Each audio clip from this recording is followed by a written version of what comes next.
Bonjour et bienvenue dans cette nouvelle vidéo. Si vous avez cliqué sur cette vidéo, c'est certainement parce que vous êtes dans une relation toxique et vous savez que vous devez en sortir. Vous savez que vous devez en sortir parce que vous n'en pouvez plus, votre partenaire vous détruit petit à petit et vous avez entendu parler du no contact. C'est quelque chose qui vous intéresse, vous voulez le mettre en place, mais vous vous demandez certainement comment va réagir votre partenaire face à cette technique. Comment va réagir le pervers narcissique lorsque vous allez mettre en place le no contact? Comment va-t-il réagir face à cette nouvelle défense? Parce qu'effectivement, c'est une défense que vous allez mettre en place. Et face à cette défense, votre partenaire toxique va attaquer. Il va attaquer et il va alors mettre plusieurs actions en place pour essayer de vous récupérer et de vous refaire tomber dans ses bras. Aujourd'hui, dans cette vidéo, je vais vous montrer exactement ce que va penser le pervers narcissique, ce qu'il va ressentir et les actions qu'il va mettre en place pour répondre à cette défense. Grâce à cette vidéo, vous allez pouvoir anticiper ses attaques et pouvoir éviter ses pièges pour ne plus retomber sous son emprise. Si vous ne me connaissez pas encore, je m'appelle Léa, je suis votre coach anti-relations toxiques et j'accompagne les femmes victimes de manipulateurs et de personnes toxiques à se libérer, se retrouver et se faire confiance pour enfin s'épanouir dans leur vie sans plus jamais culpabiliser ni retomber dans le piège de ces personnes. Avant tout, si ce n'est pas déjà fait, je vous invite à vous abonner en cliquant sur le bouton rouge juste ici en dessous de la vidéo et je vous invite également à télécharger votre cadeau offert disponible en description. Peut-être que vous avez déjà entendu parler du no contact, mais si ce n'est pas le cas, on va faire un petit point là-dessus très rapidement. Le no contact, c'est quoi? C'est l'arrêt brutal de tout contact avec une personne toxique. C'est-à-dire que vous allez couper totalement les ponts, que ce soit physique, téléphone, mail, SMS, réseaux sociaux. Vous allez tout bloquer et couper tout contact. Peut-être que vous avez déjà essayé de pratiquer le no contact. Personnellement, c'est la seule technique qui a marché pour moi. C'est la seule technique qui m'a permis de me libérer définitivement de mon partenaire toxique. Cependant, je tiens à vous prévenir, c'est très complexe à mettre en place et à tenir sur le long terme. Attention, je ne dis pas que cela est impossible, je dis juste que c'est compliqué, que c'est complexe à garder sur le long terme parce qu'il faut savoir quelques connaissances. Et c'est pour cela que je vous explique tout à la fin de cette vidéo. Donc restez bien jusqu'à la fin de la vidéo pour comprendre et réussir votre no contact. D'ailleurs, je suis curieuse de savoir si vous avez déjà essayé de mettre en place un no contact. Est-ce que ça a marché? Est-ce que vous avez tenu? Est-ce que vous avez craqué? Voilà, n'hésitez pas à me dire en commentaire ce que vous avez déjà essayé ou pas, si ça a marché ou pas. Donc avant de vous parler de la première chose qu'il va faire lorsque vous allez mettre en place le no contact, je tenais à vous prévenir qu'avant de réussir à mettre en place ce no contact, il va retourner la situation et dire que c'est lui qui met fin à la relation. Si votre partenaire toxique sent que vous vous éloignez et que vous allez mettre en place que vous allez couper tout contact, il va retourner la situation et dire que c'est lui qui met fin à la relation et que c'est lui qui va couper tout contact. Il va vous menacer de couper les ponts avec vous. Il va vous menacer de supprimer toutes les photos sur Facebook. Il va vous bloquer, vous menacer qu'il va vous bloquer et que vous n'aurez plus accès à lui. Je vous demande juste de vous poser, de fermer les yeux et de vous imaginer votre partenaire en train de vous dire, là je vais couper je vais couper les ponts avec toi. Je vais te bloquer sur Facebook, je vais te bloquer sur Instagram, je vais te bloquer sur mon téléphone. Tu ne pourras plus rien m'envoyer, je ne recevrai plus tes messages, je vais supprimer toutes nos photos et je vais me mettre en mode célibataire sur Facebook. Qu'est-ce que vous ressentez à ça? Est-ce que ça vous fait peur? Est-ce que ça vous coupe le souffle? Est-ce que vous vous dites non mais c'est pas possible, moi je ne peux pas, je ne peux pas. En fait, le pervers narcissique, s'il sent que vous voulez faire ça, il va retourner la situation et le faire à votre place. Il faut voir un peu ça comme un jeu de cartes, un jeu de poker. Imaginez que vous et votre partenaire, chacun vous avez vos cartes en main. Lorsque vous rentrez dans une relation amoureuse avec une personne qui jusque-là vous ne savez pas qu'elle était toxique, la première carte que vous allez jouer, c'est la carte par exemple de la gentillesse. Vous allez jouer la carte de la gentillesse. Face à ça, votre partenaire, il va jouer la carte de la méchanceté, s'il est toxique, un partenaire toxique. Il va jouer la carte de la méchanceté et il va voir comment vous allez répondre face à cette carte de la méchanceté. C'est-à-dire que voilà, il va vous dire quelque chose de méchant dans les premières semaines, les premiers mois. Et il va voir comment vous allez vous comporter. Si face à ça, vous jouez la carte de la compassion, et bien là, le partenaire toxique, il sait que c'est bon, il a trouvé sa victime. Et il sait qu'il va pouvoir rester dans cette relation et qu'il va pouvoir puiser toute son énergie dans cette relation. Des fois, certaines personnes, face à la méchanceté, eh bien, elles vont jouer la carte de non, je ne suis pas d'accord. De la limite. Je me pose ma limite. Là, tu as été méchant avec moi. Je suis pas d'accord avec ça. Je pose des limites. Et là, le partenaire sait que face à lui, il a soit une personne à victimiser, soit une personne qui pose ses limites. Et donc, il va s'éloigner et aller chercher une autre personne avec qui jouer son jeu.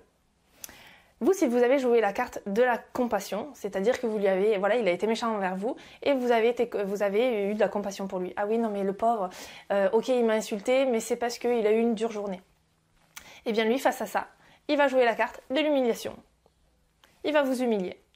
Voilà, il va vous humilier, vous traiter, vous insulter. Et face à ça, vous, peut-être que vous allez jouer la carte de la bienveillance. Une fois de plus, vous allez lui trouver des excuses. Oui, mais c'est de ma faute.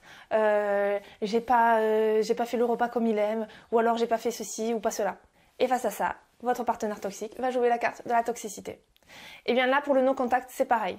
S'il sent que vous allez jouer la carte du no-contact, il va la jouer avant vous. Il va la jouer avant vous et en fait, il va, avec cette carte, vous repousser. Et tout être humain, lorsqu'il se sent repoussé, n'a qu'une envie, c'est de s'attacher, encore plus, de s'accrocher. Donc s'il vous repousse, eh bien, il sait que vous allez vous accrocher. Alors que, au départ, vous vouliez jouer cette carte. Vous étiez OK pour couper tous les ponts avec lui. Sauf que là, il vous enlève votre choix, il vous coupe l'herbe sous le pied et le fait à votre place. Et donc, là, ça remet toutes les cartes, le jeu en main, en fait, tout le jeu en question. Et vous vous dites, non mais là c'est plus de mon choix, c'est plus moi qui coupe les ponts, c'est lui. Et donc ça remet tout en question et là vous vous accrochez car vous vous sentez abandonné et ou rejeté et tout être humain déteste cela. Donc c'est la première chose qu'il va faire s'il sent que vous voulez mettre en place le non-contact. S'il ne sent pas que vous allez mettre en place cette technique, alors la première chose qu'il va faire, donc imaginons, vous coupez tout contact. La première chose qu'il va faire, ça va être de vous contacter par le biais de la famille, d'amis communs, ou alors il va réussir à vous contacter par d'autres biais. Et il va prendre contact pour des choses banales. Il va vous demander, je sais pas, par rapport à la voiture, par rapport à la maison, des trucs, mais totalement débiles. Rien à voir avec votre relation. Ça va être de l'ordre des papiers, est-ce que tu as reçu ça ou quoi. Et en fait, il faut voir ça comme un enfant qui joue avec un crabe. Vous savez, comme lorsque vous allez à la plage, qu'il y a des crabes et que vous prenez un bâton et que vous voulez voir s'ils pincent. Eh bien, le pervers narcissique va faire cela avec vous. Il va vous tendre un bâton et il va voir si vous pincez, si vous attrapez le bâton. Il va vous passer par des choses banales pour voir et il va, suite à ces choses banales, commencer à mettre des petites questions énigmatiques. Il va faire des suggestions qui prêtent à confusion. Vous n'allez pas comprendre, vous allez vous dire mais pourquoi il me dit ça? Ou alors il va faire en sorte de placer des petites phrases du style je dois y aller, ou quelqu'un est à la porte, ou quelqu'un m'appelle. Et il va mettre ces petites places par-ci par-là, ces petites phrases par-ci par-là, pour que vous pensiez, pour vous faire croire qu'il a déjà quelqu'un d'autre. Ou qu'il voit quelqu'un d'autre et voir votre réaction en fait. Il va tester, il va vous lancer le petit bâton pour voir si vous pincez. Donc ça c'est la première chose qu'il va faire. Il va venir vous parler pour des choses banales et voir comment vous allez réagir. La deuxième chose, ça va être le love bombing. Le love bombing, très rapidement, c'est au début de votre relation, votre partenaire était parfait, tout le monde l'adorait, il vous faisait des cadeaux, il vous couvrait de câlins, voilà. Il était parfait. Et puis petit à petit, il s'est dégradé et a commencé à montrer son vrai visage. Eh bien, c'est quelque chose qui peut remettre en place. Voilà, vous allez couper tout le contact et il va revenir, il va vous faire des cadeaux, poser des choses devant votre porte, vous poser des petits mots au niveau de votre voiture. Moi c'est quelque chose qui m'arrivait énormément. J'allais à ma voiture pour aller au boulot et sous mon essuie-glace j'avais toujours des petits mots très mignons comme au début de la relation. Et je me disais non mais vraiment il est parfait. Donc voilà, je vous rappelle, restez bien jusqu'à la fin de la vidéo pour comprendre pourquoi il est si difficile de mettre en place et de maintenir un no-contact. Je vous explique tout ça à la fin de la vidéo. Donc on va passer au troisième point qui est qu'il va trouver une autre proie. Vous allez couper contact et lui, ce qu'il va faire, peut-être qu'il va lâcher dès le départ. Il va se dire ok, de toute façon, elle me sert plus à rien, j'arrive plus à la victimiser et du coup, il va partir sur une autre proie. En plus de cela, il risque certainement de le faire pour vous rendre jalouse et voir comment vous allez réagir face à cela. Le quatrième point, ça va être que par le biais d'amis en commun, par le biais de la famille, des enfants, si vous avez des enfants en commun, ou alors de nouveaux profils réseaux sociaux, faites attention à cela, c'est quelque chose qui est très courant. Si vous les bloquez, ils vont créer de nouveaux profils et ils vont venir vous ajouter. Et bien par ces différents biais-là, il va venir s'excuser. Il va vous promettre qu'il va aller voir un psy et qu'il va guérir, qu'il va aller soigner ses blessures du passé et qu'il va redevenir comme avant. Ça c'est très courant. Il va vous donner ce que vous avez envie de vouloir en fait. Si vous lui avez dit non, moi je veux que tu ailles voir un psy, eh bien il va revenir vers vous, il va vous dire non mais c'est bon, je vais aller voir un psy, je vais le faire.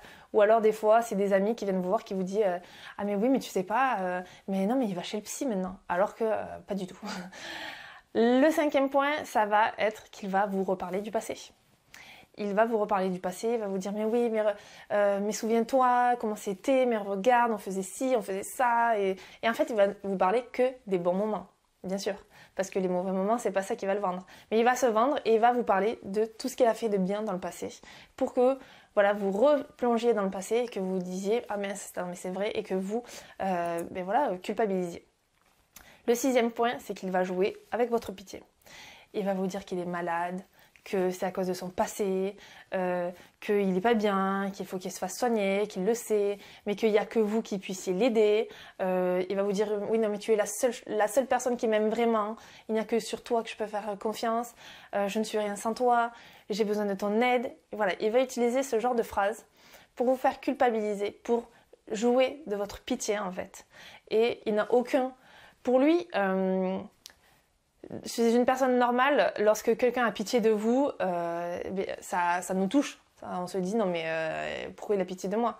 Alors que pour une personne toxique, un pervers narcissique, il va se servir de ça. Et il va pas se dire ah elle a pitié de moi. Il va juste se dire je la manipule en lui faisant croire qu'elle a pitié de moi alors que je suis supérieure à elle. Je la manipule en fait. Donc il n'a aucun remords à jouer de votre pitié. Au contraire, plus il peut le faire et plus il le fera. Donc voilà, faites attention avec ce genre de phrases. Il n'y a que toi qui m'aimes, il n'y a que toi qui peux m'aider, sans toi je suis rien. Voilà, faites très attention à ça. La septième et dernière technique qu'il va mettre en place, la septième attaque, c'est la plus terrible, c'est qu'il va être en colère. Il va être en colère parce que vous allez lui enlever les cartes en main quoi. Et vous allez vous rebeller face à lui, vous allez lui dire non, stop, vous allez poser des limites et en coupant tous les ponts avec lui, vous allez lui fermer toutes les portes. Donc il risque de vouloir se venger, il va essayer de vous voler ou de vous discréditer, il va porter des diffamations sur vous, il va vous harceler. Moi mon ex venait tous les soirs chez moi à 3h du matin et il sonnait. Si c'est le cas, vous pouvez appeler la police ou alors vous pouvez vous enfermer dans une chambre, mettre des boules qui de la musique. À un moment donné, de toute façon, il va partir. Il va partir. Il peut aussi essayer d'endommager votre propriété ou votre voiture. Il va essayer de vous blesser, de blesser les gens que vous aimez. Il va essayer de vous faire du chantage affectif. Si tu ne reviens pas, je vais faire ceci. Il va essayer de vous intimider et de détruire votre vie. Parce que il va essayer de vous punir parce qu'il perd le contrôle. Il perd le contrôle, donc face à ça, il va vous punir. Avec cette vengeance, en fait, il veut vous prouver qu'il a toujours le contrôle. Il veut vous prouver qu'il a toujours le contrôle et que c'est pas vous, sauf que il faut bien comprendre que c'est vous qui l'avez. Donc, face à cette dernière attaque, ce que vous pouvez faire, c'est vous protéger, appeler la police, porter plainte, ou alors aller chez quelqu'un d'autre en attendant. Il y a pas mal de choses à faire, à mettre en place. N'ayez pas peur de cette dernière attaque parce que c'est très faisable de se protéger face à ça. En bonus, voilà, je voulais vous parler de pourquoi il est difficile de maintenir et de mettre en place ce no contact.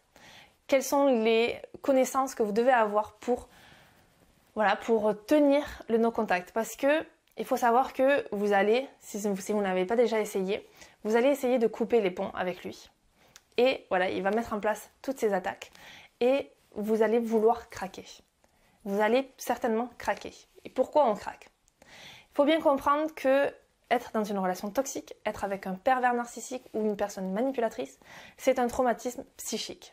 Qu'est-ce qu'un traumatisme psychique? Eh bien, c'est une réaction émotive persistante qui fait souvent suite à un événement extrêmement éprouvant dans la vie.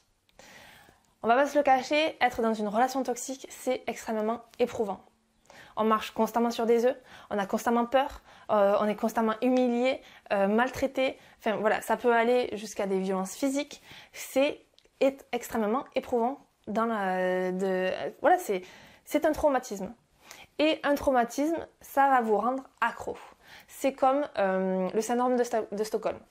Lorsque des gens sont kidnappés, eh bien, elles tombent petit à petit amoureuses de leur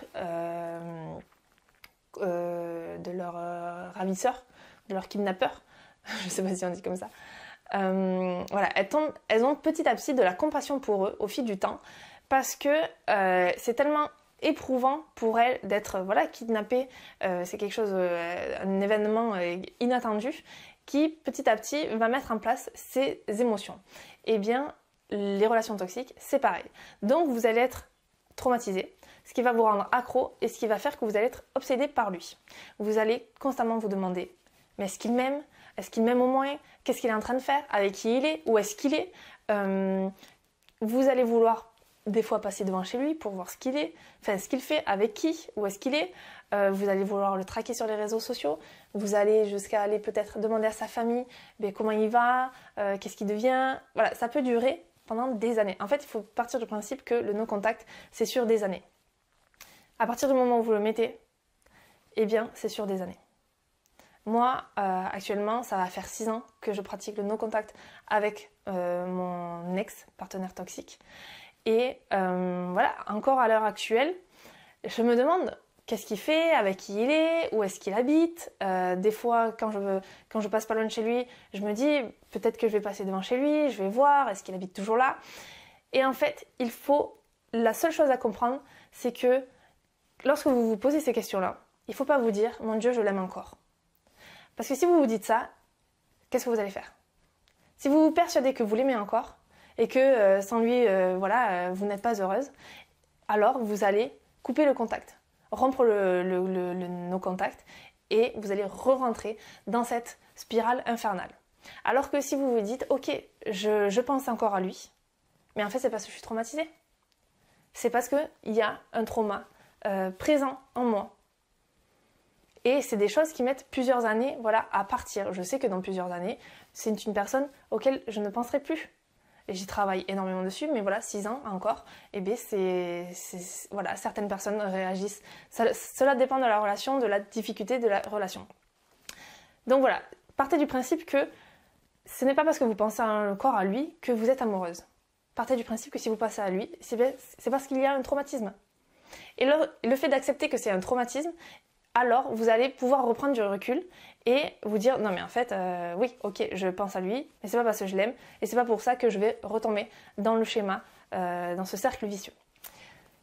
Donc voilà, on arrive à la fin de cette vidéo.